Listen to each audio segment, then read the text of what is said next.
Great. So I'm going to share my screen. So on the call today, you've got myself and Mark Stevenson.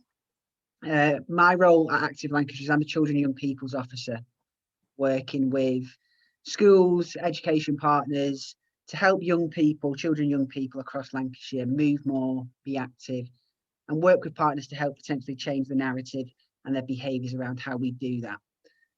So that's my role within Active Lancashire. Mark, if you can just explain in a few words kind of your role within Active Lancashire, that'd be great. Yeah. So, hi everyone. Yes, I'm Mark Stevenson, and I'm the Children and Young People's Lead for Active Lancashire. I also work with Together an Active Future, which is the local delivery pilot across Pennine, Lancashire as well. But my role mainly with Active Lancashire is around the Children and Young People's Plan, specifically focused around Sport England's core work and getting more young people active, moving, playing, being active and having fun, really. Yeah, that's my role. Great stuff. I think it might be worth to mention for those of you that don't know who Active Lancashire are, we're a charity. As Mark mentioned, we kind of work with Sport England and other partners that you can see at the top of that presentation slide there. We work with partners to, like Mark said, really kind of change behaviours, work with partners to help get young people or all people across Lancashire active.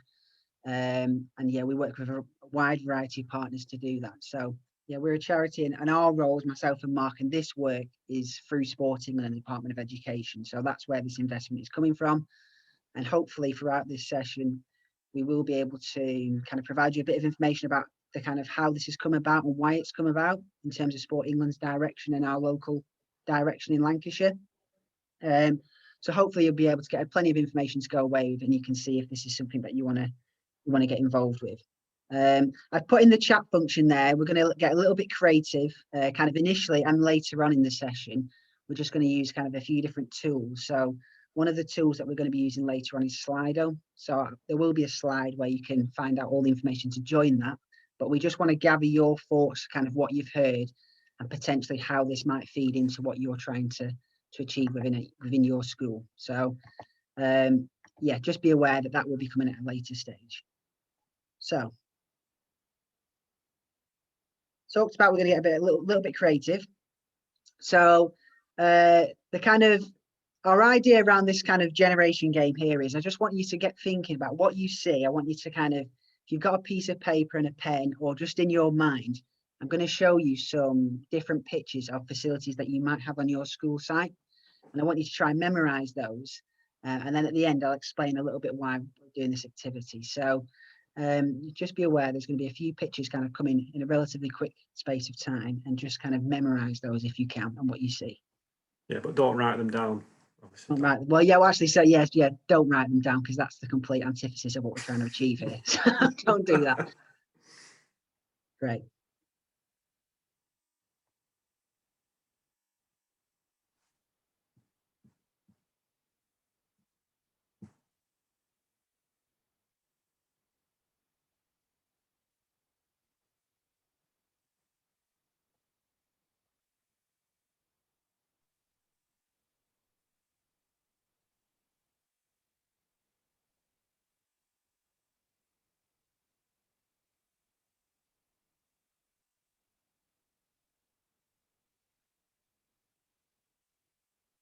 Great. So there's 8 pictures there. Like I said, we've shown you 8 different images of facilities, spaces, places around the school sites that we believe that can encourage children and young people to be active, have fun, play. So you will have seen the first picture was the canteen. Second picture was the playground yard. The third picture was a classroom. The fourth image was the sports hall kind of / gymnasium. The fifth image was of a football field or a green space. The sixth image was of a multi-use games area. The seventh image was of a main hall. And the 8th image was a swimming pool. So there's 8 different images there. And obviously as part of this funding, and what you're going to hear now from Mark in terms of the Sport England's direction, is our role within Lancashire and as part of this investment is to get children and young people to have fun, to move, to play, to be active, to enjoy sport and physical activity. And it's changing around potentially the narrative around how you can do that. It doesn't just have to be on the sports field playing football or playing rugby. There's numerous different ways that you can get and be active on a school site. And what we want as part of this investment and part of this work is to work with schools to help identify needs, trends, what young people are saying in terms of how they want to be active, how they want to move, what they really enjoy doing. So we want to co-design potentially these opportunities with the pupils and with the schools to identify what these needs and trends are. And it doesn't just have to be in the sports hall or out on a football field. It can look very differently. And hopefully this session will explain that in a bit more detail. So I've just got a few people in the waiting room. So I'm going to play a video now, but Mark, I think you're going to give a bit of an overview in terms of, before I get into the specifics of Lancashire and what actually Opening School Facilities Phase 2 is and kind of how it's come about, you're just going to give a bit of an overview on Sport England, their new strategy, 10-year strategy that they've just released, and then we'll play the short video, which hopefully will explain that in a bit more detail. Yeah, thanks a lot, Dom. So so I don't know if people, hopefully people are aware, but Sport England have just released their sort of 10-year vision, which is called Uniting the Movement, which is quite bold from a Sport England perspective, having a 10-year vision. You know, we usually run around cycles of 3 to 5 years, but they've recognised that this is a long-term thing. There's no quick win to really changing behaviours and systems around getting people moving, people active, and people enjoying being active. So this earlier, probably last month, they released this 10-year vision, which was has been after a good 18 months worth of consultation and working with local and national partners to understand what this needs to look like, really. But what I want to do, instead of me just telling you what the Uniting the Movement is, we'll play the video first, because it's a nice little video just around what this means, especially what this means in terms of the recovery through COVID. And then we can just give you a bit more detail in terms of the key themes and priorities of part of Uniting the Movement as well, really. So I'll let Dom just play the video first. It's only a minute and a half or something like that. So if you just play the video, Dom, that'd be great. Great. Just one thing to mention, sorry, we didn't mention at the beginning, is if you've got any questions, please type them in the chat box, and we will have some time at the end of the session to answer any questions as well. So please feel free to do that.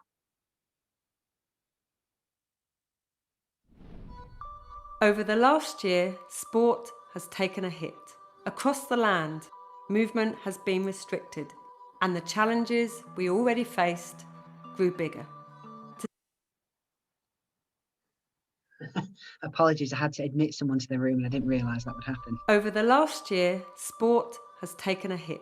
Across the land, movement has been restricted, and the challenges we already faced grew bigger.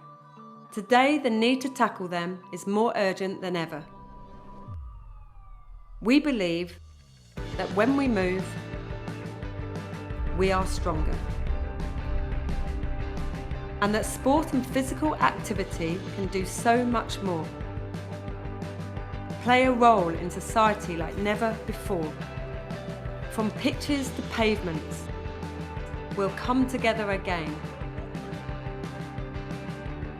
Uniting to meet the challenges and make a difference. It's time to take it to another level. Because movement is essential for our health, for our communities, and for the next generation. Let's give sport and physical activity a bigger role and bigger goals. We'll get more people moving, playing, feeling the effects. More feet walking, more hearts beating, more celebrating. Individual inspiration, community connection, national transformation. When we work together, we can make a meaningful change. That's our strategy. And united, we can make this happen. Because today, we all have a bigger part to play. United, we are the movement. Join in and visit unitingthemovement.org.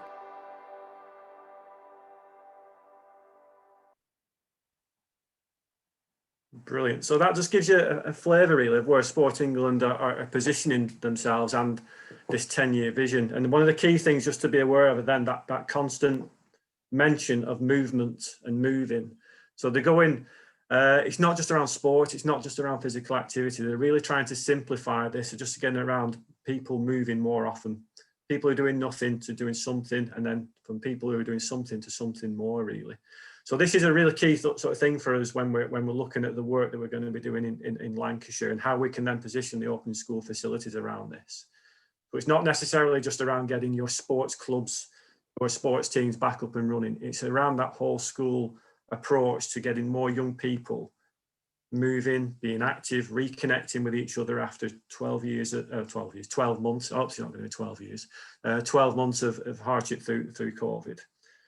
So that's what we're wanting to do, is position with this resource and funding that's been brilliantly put our way, really. And as part of this 10-year vision, there's 5 key themes from Sport England that they're really interesting to look at. And they are recover and reinvent, connecting communities, positive experiences for children and young people, connecting health and well-being, and active environments. An opening school facility, if you think about that, it sits right across them, from connecting communities, where schools are at the heart of the communities, recovering and reinventing, where young people are coming back to school from a full-time basis, and how we can support them to reconnect with each other and move and be active to really improve their physical and mental well-being. And big elements of that is positive experiences for children and young people. And Sport England are recognising around those young people who possibly aren't as active or don't move as much, enjoyment is the key focus that we need to focus on around this as well. And the real fact that actually enjoyment means different things to different people. So enjoyment about moving, enjoyment about being active may be different. It may be that they enjoy the social element. It may be that they enjoy the competition, but it's just an understanding that everyone enjoys different things. Connecting health and well-being, if we think about young people coming back into school after these 12 months, how reconnecting and being active and moving can support their physical and mental well-being as well. And the other key one, for an obvious reason, is the active environments, really. So active environments is a key focus for Sport England over the next 10 years. And they recognise that there are sport facilities and leisure facilities and gym facilities, which are great, and there will be a focus on them. But they want to put far more focus on them community spaces and places, and them free to use spaces as well, because they are the places where you're potentially going to be able to get more people who don't necessarily have active lifestyles or move too often. They're the opportunities where they can feel safe, it's a familiar setting, and it's an informal setting which might be able to get people moving more. So they very much see schools as a really big part of that, because it's a familiar setting for young people. It's where young people are, because it's in the heart of the community where families are and community are, because it's an opportunity to engage clubs and organisations to come into a massive, brilliant asset with loads of different facilities and spaces to use. As Dom mentioned with his quick generation game, you've got spaces there that we haven't necessarily put as a focus around sport, physical activity, movement before, but every space is an asset around just moving, being active and socialising. So it's just to bear that in mind when you're thinking around opening school facilities. It's not necessarily just about putting on an activity in a sport, so it's using them assets and them spaces, which may be a welcome thing for you as well, really, because, you know, with COVID testing and things like that, spaces will be at a premium, I guess, with sports halls maybe being used for other things as well, really. So just to be aware of that, it's about flexibility with the spaces that you have. So they're the key things from a Sport England vision perspective. And in addition to that, in 2019, there was the National School Sport and Activity Action Plan, which was a combined commitment through the Department for Education, the DCMS, Department of Culture, Media and Sports, and the Department for Health and Social Care. So they've all come together to work collaboratively around utilising schools or supporting schools so that young people can move and be active more in school and out of school. And this is where this Open School Facilities Fund has come from, through that collaboration, because it's actually DFE funding. It's DFE funding driven through Sport England, which has been commissioned to active partnerships to try and get that resource out to where it's best needed and best placed within the communities which we work in within Lancashire. This is actually the second phase of opening school facilities. There was a phase 1 just prior to COVID, and Lancashire was one of 20 areas who were commissioned by Sport England to look at this. And we had some really exciting, interesting plans and connections with primary and high schools. But sadly, COVID hit and they kind of hit a brick wall, really. So we're hoping to pick that up. in phase 2. Now, interesting, Sport England have called this phase 2, and we're hoping there may potentially be even a phase 3, really. We don't know, because they're seeing such a commitment around this. But in phase 2, there's over £10 million nationally through the DFE. Now, the interesting thing with this, it is funding from DFE from this financial year, but it can be carried over to next financial year from April. But it is very much in the short-term support. It's short-term funding for short-term support to try and build some momentum in terms of recovery from COVID. Getting young people accessing extracurricular is a massive one.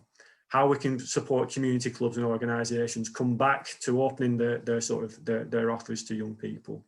And how we can then open our facilities and open spaces for community use, not just for young people, but for adults as well. So it's a really good opportunity here for us to use some of this resource, which isn't massive when we think of Lancashire, but it's a really good resource here to start this short-term hit to be able to support our recovery. And that's gone right across, that £10 million has gone right across nationally through to every county. So for Active Lancashire, or for Lancashire, there's over £300,000 available for this phase. Don will go into more detail around that in terms of our plans for Lancashire. But I just thought I'd give you a national context where this is coming from, really. With fingers crossed, we're not seeing this as just a short-term thing. It's a starting point for a more developed strategy around using active places and positive experiences for young people.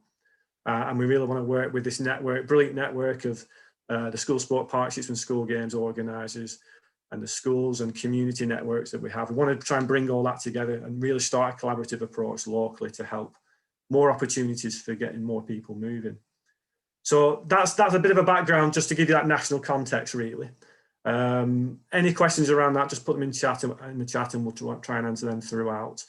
But Dominic's going to just give you a bit more context in terms of the approach for Lancashire. We've been asked by Sport England to say this is what our approach is going to be. So Dominic's going to go through that, and it's set against some certain criteria also that Sport England wanted us to concentrate on as well. So I'll pass over back to Dom, and Dom will be able to cover that for you.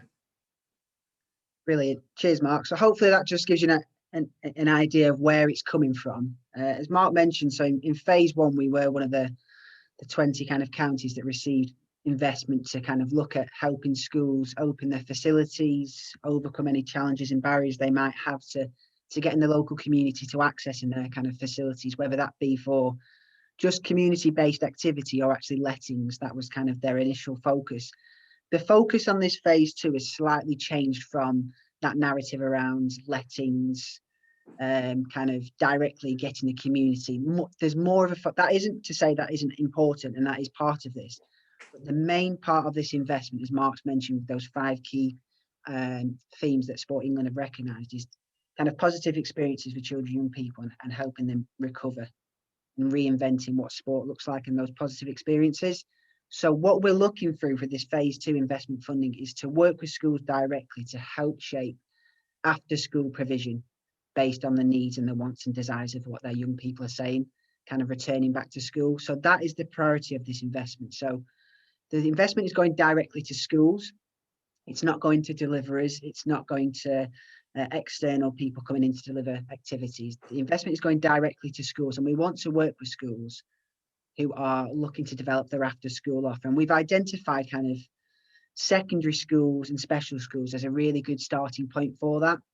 That's not to say it's exclusive to those, but obviously primary schools do have the PE and sport premium. We see secondaries as a really good starting point to identify how can we get some after school provision up and running. And that might mean, as Mark said, it might mean actually that you take a bit of time to consult with young people and identify the needs. And then the next academic year, you hit the ground running and you kind of identify what you want to deliver. Or it might be that you see kind of in the next couple of weeks when we receive the investment and we can start this program, that you want to get something up and running as soon as possible. But one of the priorities that we're working with is secondary special schools after school provision. Our second priority, and we've identified these through obviously the phase 1 work as well with the learning that we gathered, but our second priority is working with schools that have swimming pools. Obviously, we know the criteria around primary schools and kind of achieving your 25 metres and the importance of school swimming. Schools that have swimming pools, obviously there's an additional challenges with opening during COVID, additional cleaning, reducing bookings, which might make it not sustainable or financially viable to open those facilities to primary schools or even your own pupils. But we've identified that if schools have a swimming pool on site, then that is a key focus and a priority of ours. And I think there's around 10 across Lancashire. So those schools that have swimming pools, that's our second priority. Our third priority, which is for all schools really, primary, special and secondary, is that community engagement, using your school site as a great way to engage and support your local community. So that could be your community clubs, it could be your community organisations, your Weight Watchers, your Slimming World, those sorts of organisations, opening up your doors to get those sorts of groups coming back through and engaging in their kind of sessions. That's really important for us as well. So that might not necessarily directly link to lettings, it might be lettings, but it's just that community engagement is what we're looking for. So that's our third priority, and that's available for all schools across Lancashire. And our fourth priority, there's a number of schools across Lancashire that were the lettings were managed by School Letting Solutions. We've identified there that those schools in the main, School Letting Solutions went into administration and are no longer around. We've identified that those schools, as they were open for lettings, there's a big void now in terms of supply of facilities available because they're not in the main open. So we want to work with those schools that were School Letting Solution schools to help them try and reopen their school for lettings into the wider community as well. So we've identified those 4 themes. It's not exclusive to those. So those schools that might be on the call now thinking, I don't quite fit into that one of those 4 themes, that's absolutely fine. But just to let you know, our investment that we're receiving in Lancashire is prioritising those 4 areas, but it isn't just exclusive to those. So don't be alarmed if you don't feel at the minute you fall into one of those 4 categories. So what can investment actually be used for? This isn't a capital-based investment. So if you're looking for a new mugger or a new 3G pitch, it isn't for that. This is for, as Mark said, in the very short term, realistically, how can we get schools up and running to deliver that after school provision and also open to the wider community? So it might be, obviously, with the pandemic and with COVID, you're looking at, you need some additional PPE. You need to put some COVID measures in place in terms of track and trace systems. You need additional equipment because you're going to have to use more equipment because you're cleaning it more often. Obviously, if you are opening to the community, you're going to need to be cautious of that. It might be cleaning materials. It might actually be that in terms of capacity from a school perspective, that getting after school clubs up and running isn't as easy as it maybe once was. So it might be, as Mark mentioned, you've got your school sport partnerships, your SGOs, or even your own teaching staff, using it for kind of short-term capacity in terms of delivering that. That is a viable resource and a viable way to utilise this investment if you're interested in it. Short-term capacity to help deliver that after-school provision that can be used for that. So Mark mentioned it's really short. It is kind of, like I said, a current need. Sporting and I've identified this. Hopefully there is a phase 3 and we look at longer term. We look at those kind of sustainability measures, models in terms of lettings and wider community. I've identified those 4 areas: short-term staffing, equipment, PPE. They're the kind of things that we think in our minds that the investment can be used for. And as mentioned, that's for the schools to apply to Active Lancashire for that investment. It won't go to any other partners other than schools. So you might want to kind of you might want to work in partnership, collaboration with the people that you work with, your school sport partnerships, your other local community organisations. You might want to start putting some feelers out to see if they're interested in delivering any activities. Is it something as a school you want to do internally yourselves?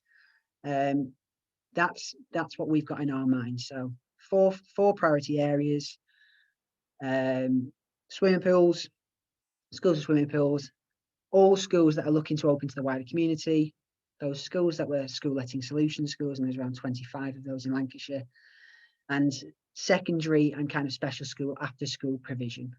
That's our 4 priority areas. And it's really important to mention that as part of this investment that is specified by the Department of Education and Sport England, lunchtime clubs, breakfast clubs don't form part of this offer. The delivery element, provision for young people, is after school provision. They're very specific on that. So it isn't breakfast clubs or lunchtime clubs, it is after school provision. So I hope that gives you an overview. Like I said, very early on in the chat, I put a function on called Slido. There's a link to that. I just want to gather some of your thoughts before we go to a bit of a Q&A and just a bit of a follow-up on kind of some more details, just to get your initial thoughts on what you're thinking. Is this something you're interested in? So I'm going to go back onto the presentation, and if you've got a smartphone present, you should be able to go on your camera and scan the QR code that's on the presentation to go directly to the Slido activity. If you don't have a smartphone present, you should be able just to use the link that was at the beginning of the chat function. So just bear with me while I get that on, and if you can join the Slido session, that would be really great.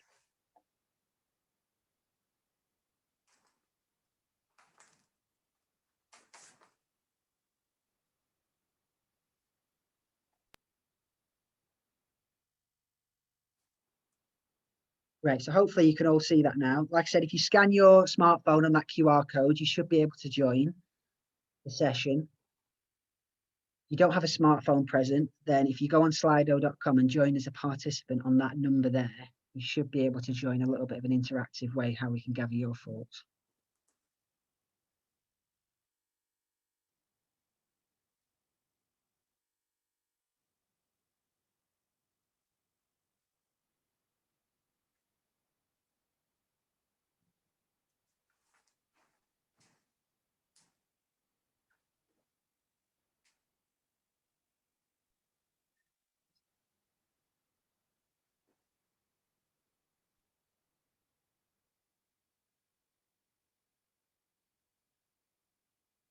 Great.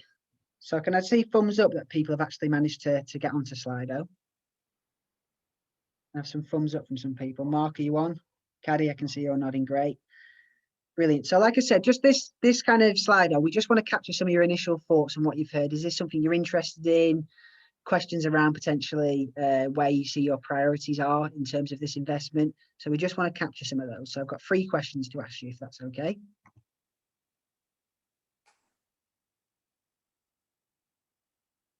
Oh, bear with me, I've got a direct question there. Can any of the funding be used to pay for equipment, or is it just teaching staff? No, it can be used for equipment, definitely. That is certainly something we are very keen that schools capitalise on that. That's what the investment can be used for. So that is something that it can be used for, definitely. That isn't an issue.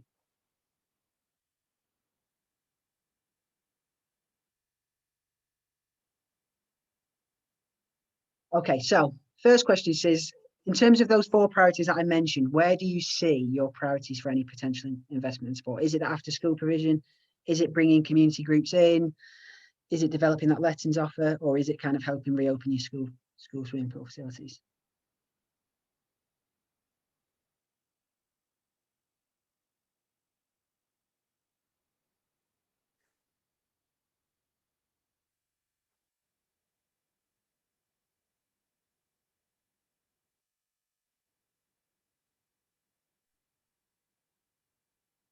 I think, as I didn't mention, but you can tick more than one, which may seem why the percentages are off, but you can tick more than one if you do kind of come into more than one of the priority areas.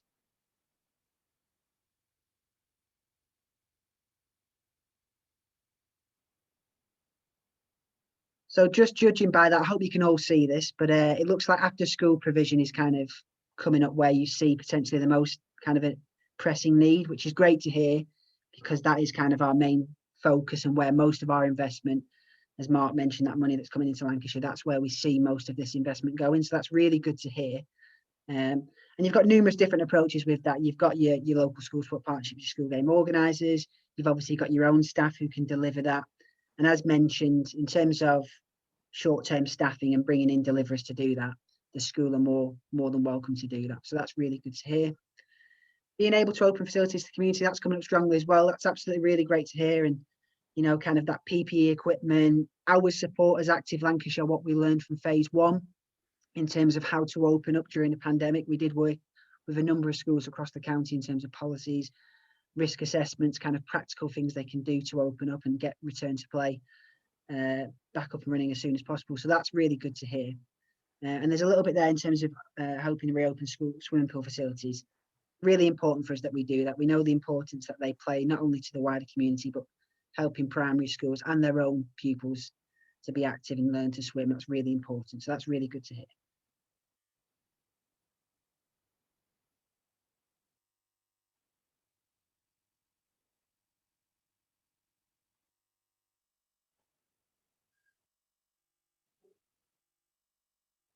So, second question. So, when do you realistically think you can deliver after school provision and or open your facilities to the community, which includes lettings?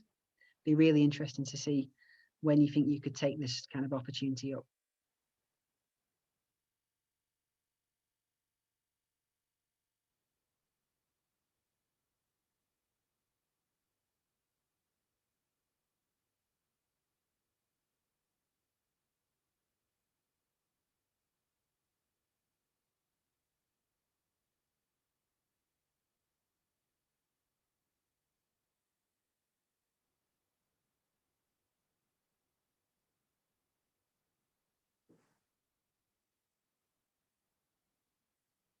Right, it's pretty clear there that most of you see that this is something that you can get up and running kind of when we receive the investment in early April. That's really good to hear.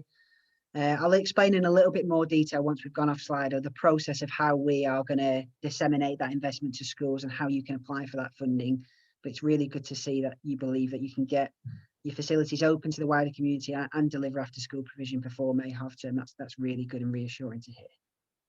Just on that, sorry, Gemma's asked a question that's two different questions. I think the purpose of us just gathering this information, it's just helping us think around the expression of interest and the timelines, really. Just because we want to make sure this resource doesn't miss your timelines or what you're thinking of. And we want to make it as flexible as possible, that if you are interested in this, we're not then going to do a process of there's an application deadline of the 4th of May and we'll only look at expressions of interest after the 4th of May when people may be looking to start early. So it's just to give us that guide in terms of how we best get this out to people who can then potentially hit the ground running who are interested. So yeah, it's not necessarily about us understanding around the after school provision and the community use. It just gives an idea of when, so we can help plan timings where people can access this resource, really. So it's, yeah, cheers for that, Gemma.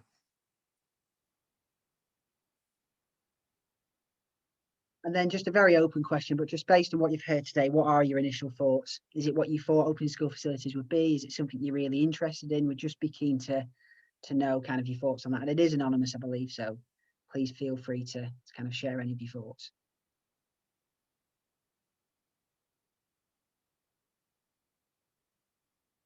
And just while that's happening, Dom, shall I just, there's a couple of questions on there. Shall I just cover them questions? Yeah, go ahead.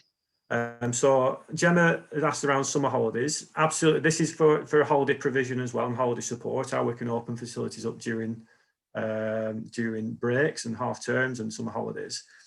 What we just need to be careful or aware of, it's kind of linked to another question from Will, is around it's to work alongside other resource and funding that may be being used around holiday and summer provision as well. Because there's things like the Holidays Activities Funds that Lancashire County Council, Blackpool Council and Blackburn Darwen Council will be receiving.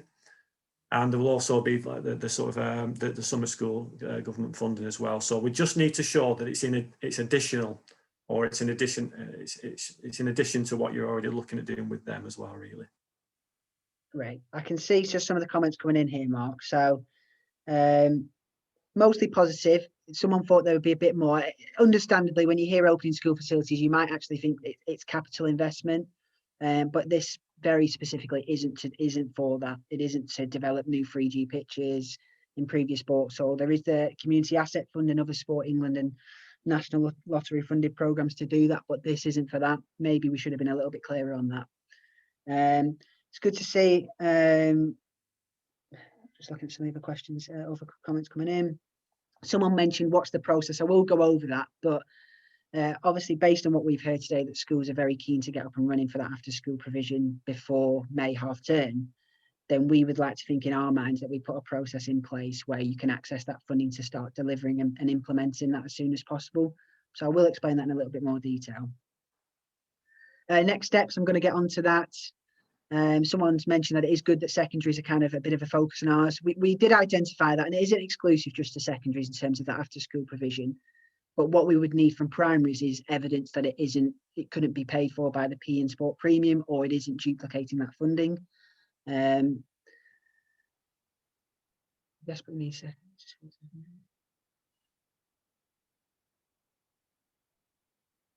Desperately need support secretaries with increased capacity. Yeah, I mean, capacity is a big issue, and it's great that part of this investment, there is that flexibility for short-term staffing, and that's really, really vital as part of this, in terms of getting staff to stay a bit longer to deliver this after-school provision, bringing in external deliverers.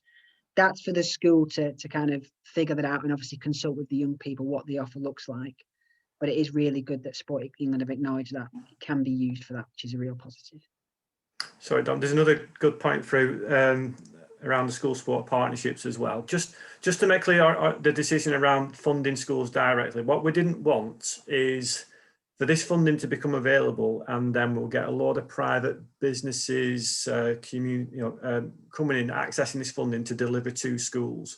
We want this very much the resource to go to schools who can make the informed choice and decisions of what this resource is best used for their young people. So that's the reason why we've gone direct to school. But there's nothing to say that as a school sport partnership, you work with your local schools around this. It's just the funding will go direct to them to then utilise as they require. And that can be bringing external people in to deliver.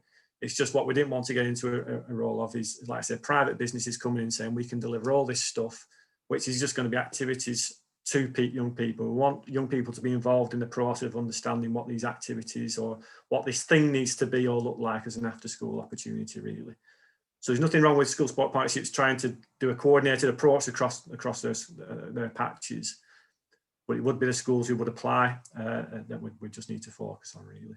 But we're happy to help school sport partnerships understand what that will look like and how we can do that.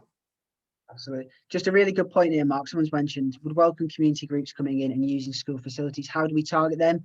I think one of the slides that I'm just going to go into in a little bit of a minute is we don't want to just necessarily give you the resource and investment and then kind of leave you to it on your own. This is a learning exercise and a learning piece of work for Active Lancashire and Sport England and the Department of Education. We want to work with you and help shape that offer where possible. That might be community mapping and identifying actually who are the local community groups, organisation, influential people in your local area. It might be around that kind of creative engagement and engaging your pupils on your school, maybe those that aren't these traditional sporty kids. What do they actually really want? And we can help you and shape that offer with you. So in terms of that, how do we target them question, we'd be keen to work with schools and support that where possible. Just something it's worth mentioning as well from the phase one work is we've kind of worked with 2 consultants who are specialists in this field, and schools that might be interested very quickly in getting up and running in terms of opening back up for lettings in the community or shaping that offer to identify local need. Is we've got 2 webinars in April that are free to sign up for. So I'll share that information in due course, but you've got 2 webinars there that schools can access where it is around opening your school site to generate income in facilities and open your school site for lettings and generating income. And the other webinar is around shaping your offer and your facilities to support the local need. So we've got 2 really good webinars there that schools will be able to access free of charge as well. Right, that was a really good exercise, really good thoughts there. Are we up to date, Mark, on the chat function? Have we got any more questions? Yeah, just a question from Lee, which we're just responding to, but from Lee, absolutely, the School Sport Partnership and the SDO network are absolutely key and vital to this. So through Dom being part of that network, there'll be information shared on all the different projects and programs or interest in this, because the School Sport Partnership and SDO role is vital to supporting them schools, understanding the local community, understanding what they can offer as well. So very much driven with the school sport partnerships and SDOs is this. Good question here from Mark. Regarding swimming pool usage, are you encouraging primary schools to use facilities during curriculum? I think that's a really good question, actually, Mark. I think certainly in terms of working with schools that have swimming pools, getting primary schools in and local community groups, if that is primary schools during curriculum time, I think that is a big part of this. I think some of the consultation we did with primary schools around the PE and sport premium, even during the pandemic, is they were very keen in the main to get back up and running with swimming. And whether it's through local authorities, leisure trust, there has been a high demand and potentially a lack of supply available for schools to access those facilities. So yeah, part of that would be helping schools get their facilities back open for kind of primary schools and your own school provision, getting that back up and running. So that does form part of this, Mark, certainly. Nathan, just to be clear, the after school offer is just for secondary schools and not primaries. It's not just exclusive to secondary schools or special schools, Nathan, but there certainly is a priority in our mind that we see secondaries for this after school provision as the priority. We believe the P and Sport Premium obviously covers that from a primary school point of view, but if primary schools can evidence that there is a need and it's different from the P and Sport Premium and other investment that they receive, we won't dismiss it, but we are certainly heavily prioritising secondary school. Transport to swimming schools is a big cost.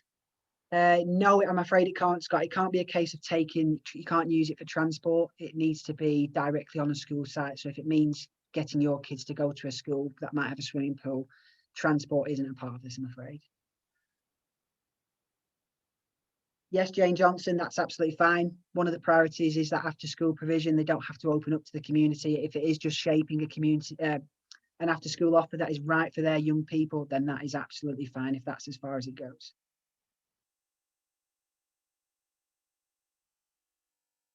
And again, yeah, it can just be for their pupils, Jane. That's not an issue. It doesn't have to be opened wider than that. Dom, should we just go on to the next step? It might just provide. Yeah, I'm gonna exactly. Hopefully, the next I was going to do that. So a couple of the next slides will explain in a little bit more detail where the investment can go and kind of the next steps around our expression of interest for this.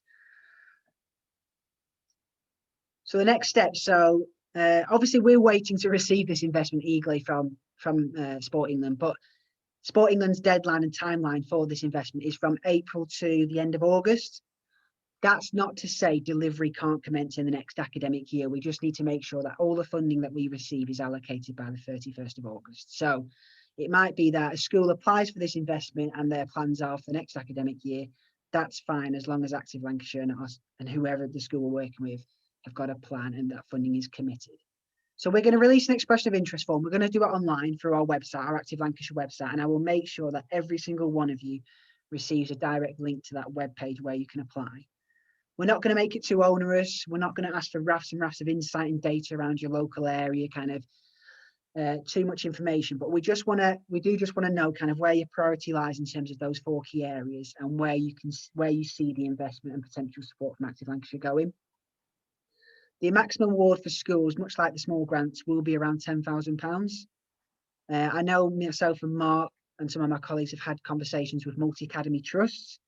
Each multi-academy trust that can submit a application for each school within their trust up to the £10,000 award.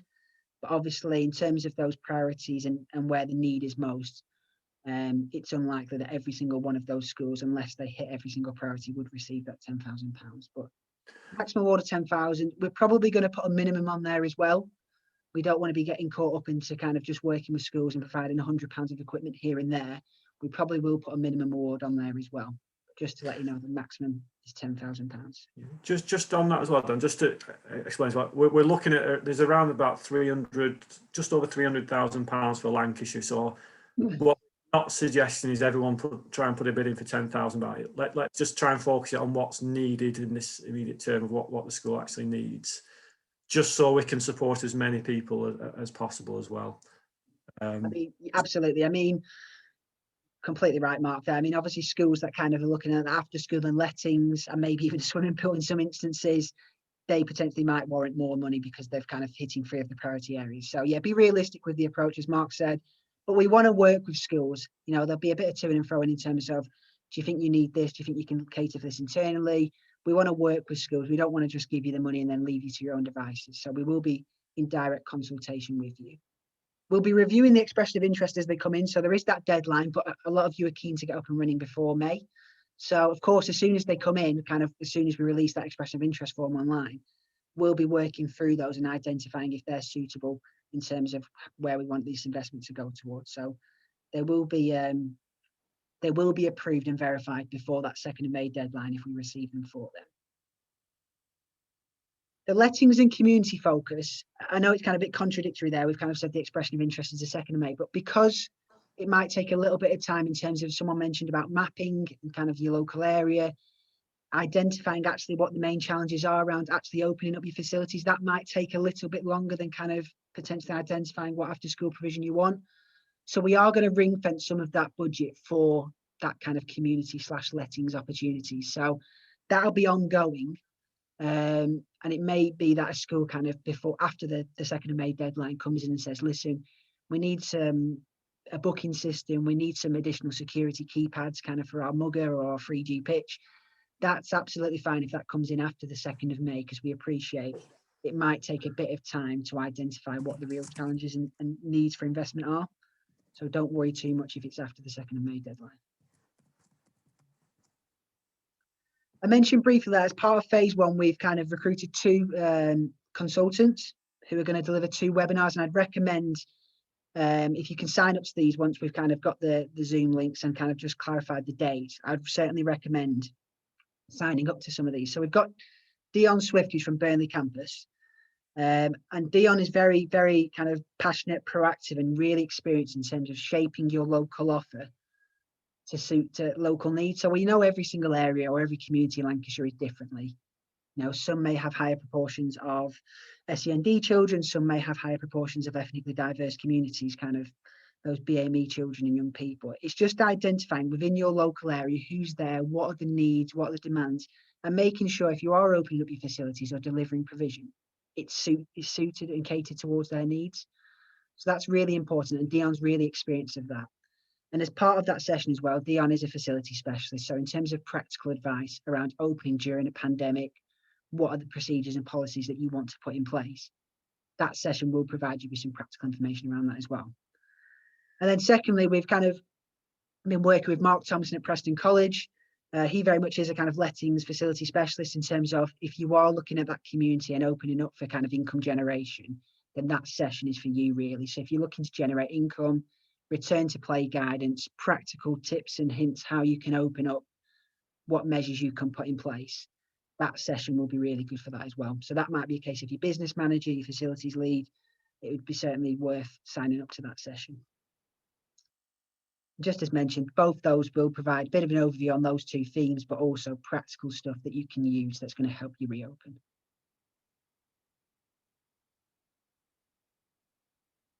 Things to consider. So we've touched upon the 4 priority areas, those special schools after school provision. In terms of all schools across Lancashire, opening up to that wider community, in terms of that might be kind of activity based in terms of community groups, football clubs, cricket clubs coming into use facilities. It might be a coffee club or kind of a Weight Watchers or a Slimming World activity, opening up your facilities for more than just kind of sport based activity. That's 2nd priority. 3rd priority, schools with swimming pools, and then obviously those SLS school letting solution schools, we're keen to work with those as well.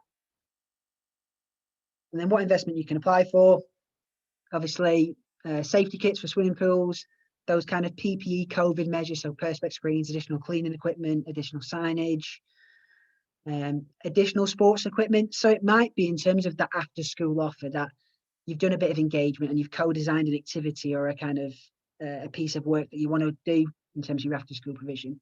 It might be that to deliver that, you might need some additional resources. It might be that the children, young people want it to be delivered in an environment that isn't typically sporting. It might mean that you need a little bit of music in the background. So, you know, it might be that you want to cater for that. It might be that they want table tennis and you don't have table tennis tables. It could be anything, but it needs to be kind of coming from the young people and shaped by them. So we're really keen that you do consult and liaise with your young people. That's a really important part of this. Obviously, special education needs and children with disabilities, adaptive sports equipment, that's a really big part of this as well. Short-term staff, and we've talked about that. That could be internally as a school. You might look at your own staffing measures and bringing in your own staff to deliver that, or it might be working with local partners, your SSPs, your SGOs to deliver that. Obviously, that's for you to determine who the best person is placed to deliver that activity.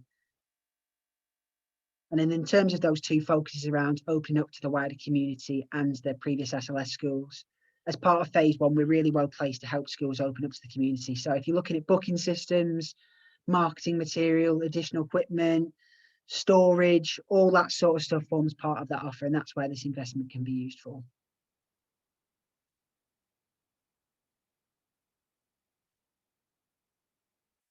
I think that's more or less it, Mark. As I've just mentioned, we do want to work with the schools. I mean, some schools will be really well placed just to go on and crack on with this. That's great. But those schools that want our support and guidance, we do use this as a learning exercise for Active Lancashire. We want to learn and understand the needs and challenges and barriers that schools might face.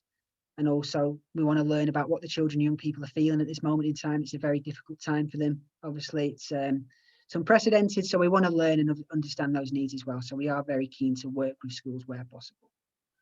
So that's kind of all it from us. If there's any questions and answers, any questions that people would like to ask, then please feel free to do so. Yeah, just to cover it, I've answered a couple of questions on the chat as well, but Nathan's just put one in around if a school is keen to start before the expression of interest deadline.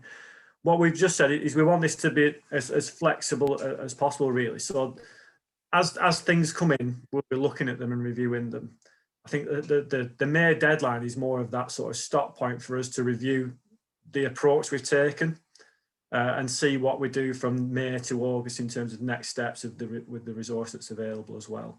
So I'd probably say we'll be looking at them as they come in, and we'll be working with schools as and when we receive them to support them. Because like we said at the start, this resource is the short-term here and now stuff, and we want to get stuff out there when it's ready for schools if they're looking at starting something very quickly, and we'll do whatever we can to support that. Yeah, a really good question here. Can it be used for training for staff to deliver after school clubs? It's a really good question, actually. I'm not too sure. I don't see why not, actually, if that is around diversifying your offer and making sure that you've got the capacity and skill set to do that. As long as there is direct correlation that training is going towards delivering after school provision, I don't see why that couldn't be achieved. That's a really good question and a creative way to maybe use some of this investment. When is the second one? We've not confirmed the date yet, but we're hoping end of April when that kind of lettings-based webinar will take place. So I will make sure that following up from this session and with everyone that signed up to this call, when we've got the expression of interest form confirmed, I'll make sure you receive that, and also the 2 links to join those webinars. But we're looking at probably end of April to deliver that.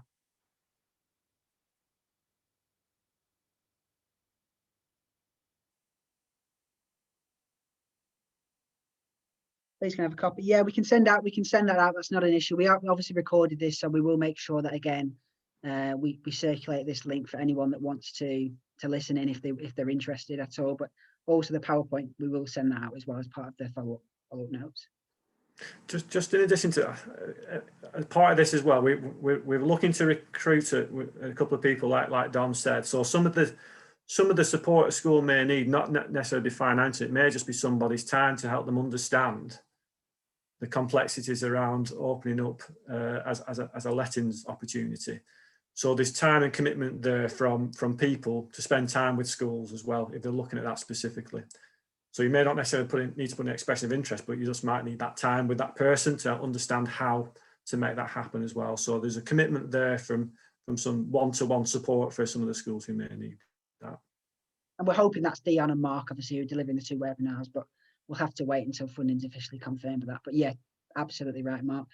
Can we use the funding for weekend community provision?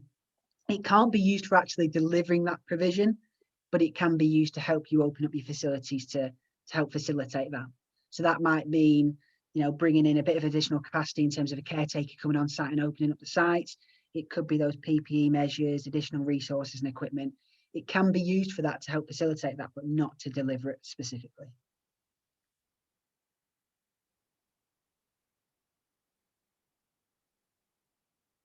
Anyone else got any questions?